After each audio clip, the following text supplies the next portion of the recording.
reviewing these 4 albums that were recommended by y'all. Starting off with Remain in Light by Talking Heads, an album I've heard before and I've heard once in a lifetime, but I've never listened to it full. But listening to it in full and looking at the whole concept, this is a beautiful album. It really reminds me of OK Computer from Radiohead later on because it has that similar concept of feeling disconnected and lost from society with the rapidly changing and developing technology and kind of dealing with those psychological and societal pressures. And the production is so rich. I mean, this album sounds like it could have been released this year, and this dropped in 1980. The writing is great. There's no flaws. This is really a perfect album. The next, moving back to 1978 with DOA, the third and final report of Throbbing Gristle, a super abrasive and experimental album sonically. And this is another album that is way ahead of its time. I mean, sonically, this thing is super incredible. It sounds like something JPEG Mafia could have produced today, but this dropped in 1978, way before even I was born. Like, that's incredible. It's hard to get a grip of the robotic vocals in this album, but it really fits in kind of that futuristic vibe and experience of the album. And the soundscapes of this are so addicting.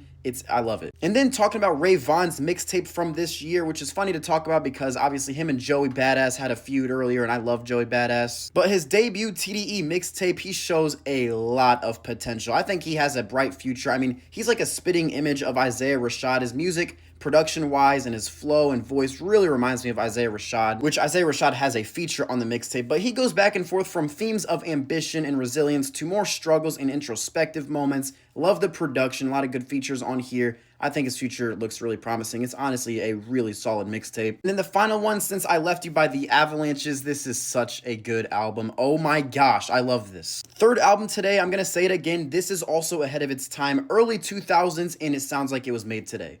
It literally sounds like it dropped yesterday. It's super sample heavy, and the sample use is absolutely phenomenal on this thing. It blends disco, pop, psychedelic elements, and kind of just creates an overall soundscape of like a nostalgic, dreamy type of vibe. But yeah, it's sample rich. The production is so amazing. That's it. I mean, the production is so good on this thing. Start to finish, it is such a beautiful and fun experience. So those are my reviews on these 4 albums. Well, 3 albums, 1 mixtape. But overall, these are 4 really good projects. And maybe Ray Vaughn's not on the same level as these other ones because, I don't know, they're legendary. But there wasn't even many weak points to point out within any of these projects. So once again, I appreciate all of y'all for the donations and all the recommendations. That's about it.